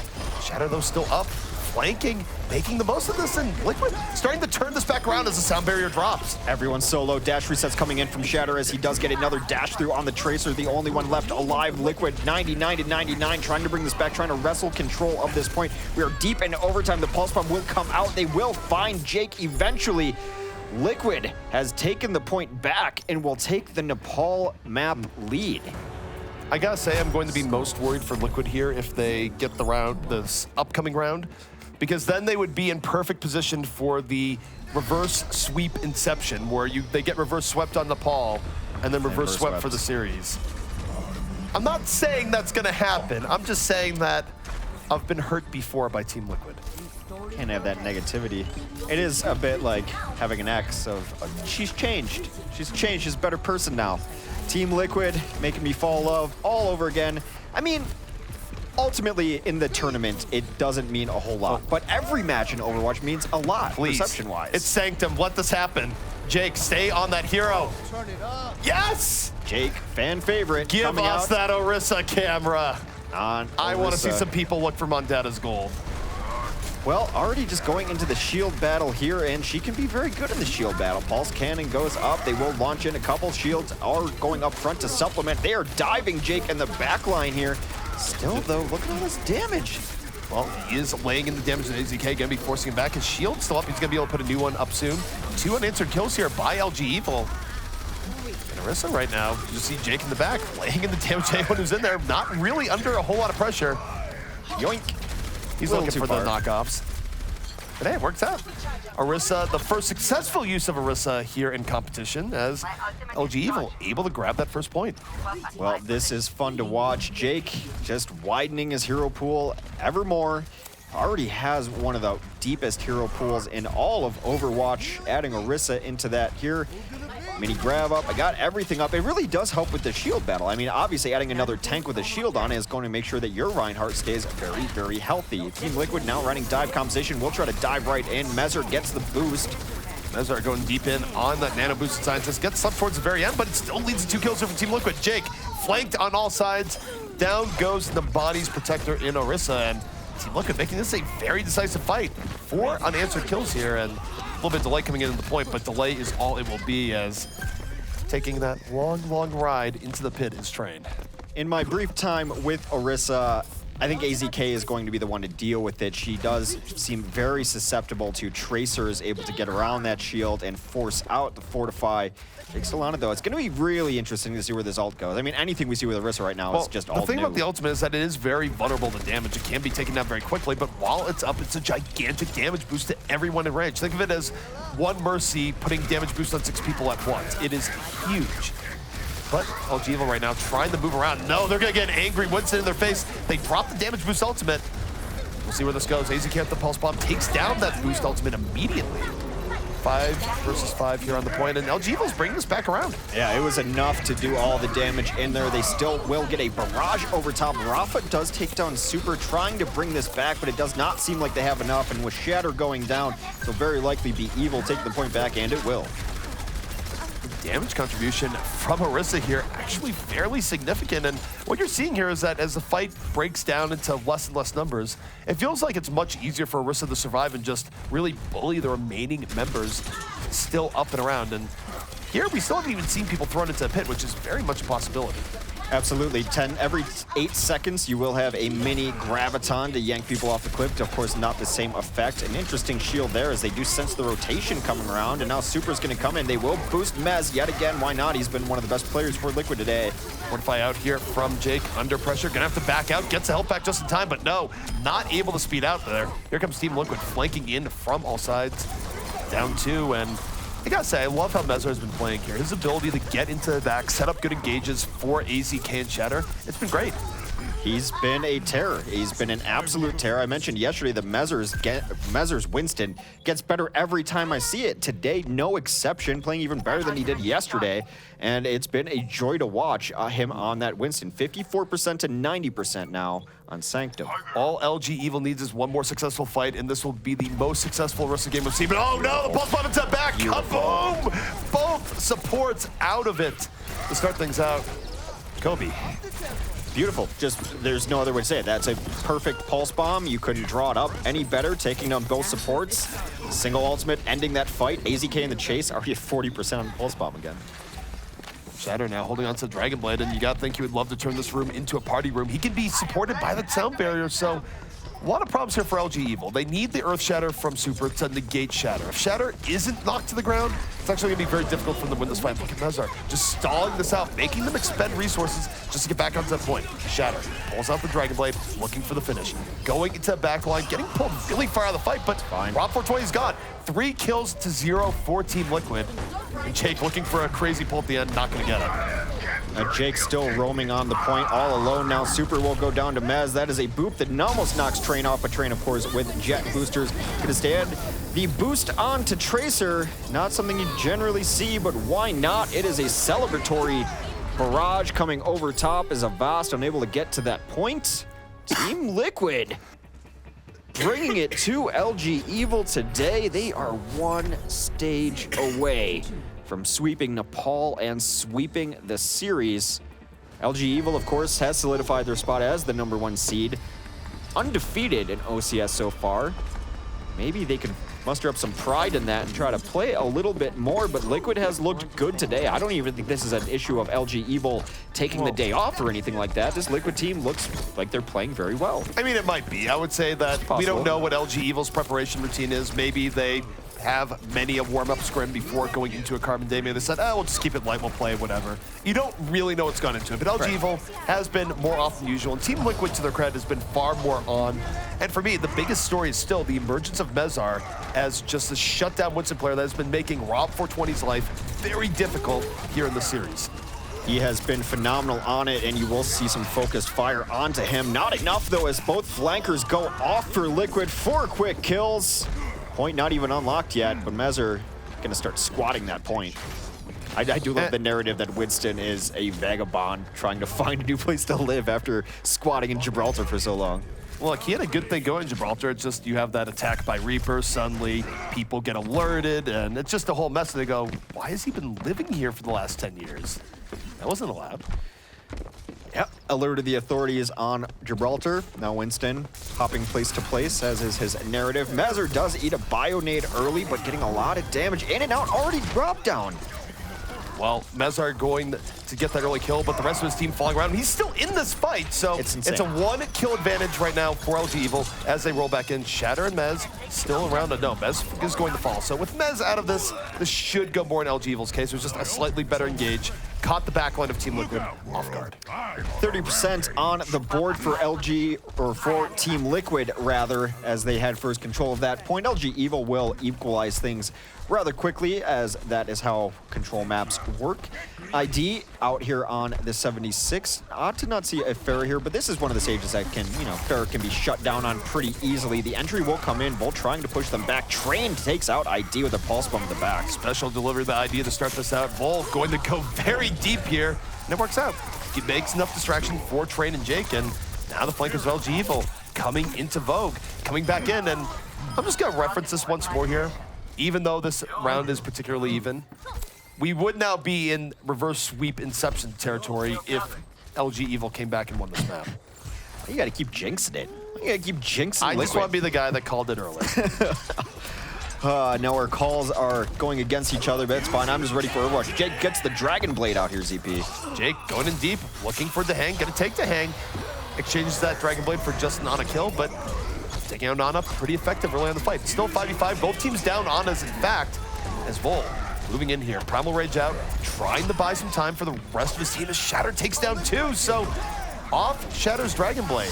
Team Liquid now in position to retake the point. My only complaint is the very late sound barrier there. It seemed absolutely unnecessary. Vol was the only one even contesting. It was a 5v1 on Vol, and Rafa chose to sound barrier instead. You are correct. We are not prepared as we do rotate into a pause. I believe one of our players is lagging a little, so it should be a very brief pause as he gets his ping sorted out. And that would be Vol there towards the very end. It does make sense. The Primal Rage didn't really seem like he was in full control of things there. So, well, hopefully whatever is plaguing Vol will be fixed here soon. But gotta say, Team Liquid coming out much stronger than expected. Well, one thing that I want to talk about on that last fight is we had 2 Dragon Blades. One got 2 kills early, one got 1, and I actually got to give it up to Dehang for that because it seemed like as soon as he heard that Dragon Blade, he knew he was the target, and he just backed off. The rest of the team, I mean, you almost left him for dead, and he just distracted Genji long enough for them to be able to make a play on the other side. And when you have enough confidence in the rest of your team, as they've been performing today, I mean, you see how that can work out. It's part good in Dehang not to run directly back to the rest of his team, but I do wonder about the target selection coming in from Jake because, yes, you are going to be taking down Ana, who is a big deal to kill, but you're also removing the snowball potential of Dragon Blade because if you're killing an Ana way back there while the fighting is going on back on the point, you're not going to get your sort of crazy 3-4 kill Genji play, which is one of the big reasons why Genji is good in those situations. It's a very conservative use of the ultimate, to say the least. Ideally, you want to be hitting 2 people with slashes if you have it set up. That's why Graviton and Dragon Blade has worked out well. Secondarily, you want your next target to be within dash distance after your first kill. That's your primary motivation there. And then, yeah, you're absolutely right. Well, I think for that case, I think going over a solo Ana is fine, just so long as that last part is in place where you can dash back into the fight. Right. That even before Dehang started backing up, that was the case where Jake was not going to be able to use that blade against anyone. That was it. The only way that Jake gets anything more out of that is if someone literally turns around to try to somehow save Dehang, and it's like, well, I mean, decision quality-wise, they made the right choice. They went in, and then in the middle of a fight, when everyone is fighting now, you have the opposing Dragon Blade, and Shatter 2K gets 2 kills off of it, and then completely turns it around. But let's talk about another thing that we just saw, and that is Orisa. Early thoughts coming out of the first successful, quote-unquote, successful use of Orisa. Successful in a vacuum. They won fights with Orisa. They did not win the round. It's a little bit interesting. I mean, I don't think that people are really comfortable with how to use her Graviton Charge yet. Not Graviton Surge, but Graviton Charge, the much lesser cousin of the Graviton Surge, where it didn't seem to have that big of an effect there. And I think part of it is that Jake was really going for throwing people off into the pit. But there's also plenty of times with that ability where it seems like you can just use it to group people up and get fall through there. You don't always have to go for the pit, but it Sanctum. There's a flashy pit right in the middle. He was going for that a little bit more often, perhaps. I generally try to be very patient with heroes and see how they're going to be used and just wait to see everything shake out. My first impression of her is that she will... when we do see her, it's very possible we'll see her more in control than anything else. I think she helps out in the shield battles. That's why Sanctum, you predicted it days ago that Sanctum would probably be the first time we saw her on there because the shield battle help out is so crucial and the damage and pulling people off. But I was going to say the damage output was actually pretty striking, but we'll have to see if that comes into the future as we're back in the game. The most thing I'd say about Orisa's damage output there, though, is that I don't think people are comfortable enough to really burst people down the way you want. It was high damage, but inconsistent. Meanwhile, though, speaking of consistency, here comes ID on the tack visor. Gonna pick up 2, now 3. Well, LG Evil, take it on the pause, whatever it may be, but they were not particularly prepared for that. They were not prepared. Shatter prepared us for them not being prepared. Preparedception. Well, that is Liquid, who will be now taking the advantage on this map. Again, the stakes here, they're up 2-0 in this series, up 2-0 on the map, now down to probably the last fight for LG Evil coming in. LG Evil looking to turn this back around. Liquid still up and healthy on the point. They get the first pick off Bull. Out of it early on. Shatter looking for the Ana pick. In versus Dehang. 2 kills to 0 here for Team Liquid as LG Evil running up options during this round. And here comes Shatter. Dagger in the heart perhaps. Dragon Blade out. Will clean out the point. Takes down 2 with the dash resets. Beautiful. Makes it 3. A beautiful ending for Shatter. He's saying you're not prepared, and I don't think the spectators were prepared here as Team Liquid on the verge of winning the Paul. They take it, they take the series, and they tarnish LG Evil's perfect season. What a way to go for Team Liquid. And Hex, how satisfied are you right now? I am pretty happy, to be honest. I didn't really see it happening, but I did call it like 4 days ago that this would be the most Liquid thing ever if they 3-0'd LG Evil. And this is the most Liquid thing ever. Shatter had a great day. Everyone had a great day. That, again, that has been the narrative with Team Liquid. That's why they're frustrating, is if everyone, not even everyone has to have a great day, but if no one has a bad day on this team, someone will step up. That was Mezzer, especially for me, in this series, and they can beat almost anyone. Now, maybe it was LG Evil getting the loss out of the way, things like that. Doesn't matter. In a week from now, you're going to look back at Liquid's results, and you're going to see the W against LG Evil. Yeah, see, I was gonna take the opposite approach and say all they had to do was be perfect to find victory against LG Evil. But no matter what, I mean, it's hard to really judge the difference between everyone performing well and perfect. But what are your thoughts coming out of this one there, Zeeb? I mean, for me, I'm just looking at the state of my heart right now. The seeds of hope have been planted, and by the time we get to another tournament in Overwatch, they will be ready to be ripped up and torn out. If Liquid does not keep up the same level of performance. But, I mean, it's promising for Team Liquid. There's no other way of saying it here. Yes, LG Evil did not necessarily have the biggest motivation to come out here maybe as strongly as they otherwise would have. But for Liquid to come out that strongly against even perhaps a lesser prepared LG Evil is still very important for them. It's a much better showing than we could have expected. And I think if you're evaluating Team Liquid as a team, it does give you that hope. I'm changing my relationship status with Team Liquid back to it's complicated. With a thumbs up. With a winky face. With a winky face. Yeah, well, and actually, even looking at the numbers, because, well, if you watch how they performed throughout this season, it's been pretty tumultuous for them. But now they're actually 4-6 on the season, and that's actually not even a terrible record. All things considered, just looking back, especially if you take into consideration that, yeah, now they're the only team to topple the Giant. The Giant bleeds. And talking about that, well, how are these other teams maybe thinking about this coming into the playoffs, looking at this LG Evil squad? I don't think a lot of other teams are going to put much stock in this one, to be honest. If I'm just being very candid, I think that Immortals, Complexity, Renegades all looks at it of like, that's fine, they had nothing to play for. That's not our concern. So I think they're still going to be very weary of having to face LG Evil. I don't think you put them like, oh, they're definitely beatable now. The LG Evil still has a mystique about them. Well, they do have a mystique, but it is a waning mystique to some extent, in this idea that in the very beginning of the OCS, they were winning very decisively, and then they were still winning as it went on, but it's been less and less decisive with every week. So even though they are number one, they are still the front runners, and this is a bit of a perplexing loss for them. I'm still willing to see what we see from them this weekend, and I would expect them to come out much stronger. Yeah, and the story of this event at large is, you know, living inside this little bubble of our 5 weeks, especially, and in the context of the scene, how do these teams learn and evolve and grow? Because they're going to need to continue to do that as they elevate their game, looking towards things like the Overwatch League. And so we're starting to see how a lot of these teams are doing that. And I have to actually give most of the teams, I have to give LG Evil's opponents a little bit more props. I feel like LG Evil has stayed on top. Their play has remained consistent, and all these other teams are starting to get back up to where they want to be a little bit more. Well, I'll tell you, Complexity and Immortals have certainly done that, in my mind, at least over the last couple of days, as two teams that have been very inconsistent. We are going to be watching them face off next, as honestly, Immortals, they do not want to have that 4th seed, no matter if the Giant so-called bleeds in LG Evil. They don't want to face off against them in round 1. Well, we are going to be going to a break. Reminder for everyone, keep tweeting as the plays are happening with hashtag OCS plays, because we're going to watch one of those plays right now with a tweet that you gave us for your play that you've selected. Don't go anywhere. We'll be right back after a short break. Sanctum. All LG Evil needs is one more successful fight, and this will be the most successful rest of the game of season. Oh no, the pulse button's at back. Kaboom! Both supports out of it to start things out. Here comes Shatter. Dragon Blade out. Immediately dispatches Jake, looking for more. 2 kills from Team Liquid. Meanwhile, speaking of consistency, here comes ID on the tag. Visor gonna pick up 2.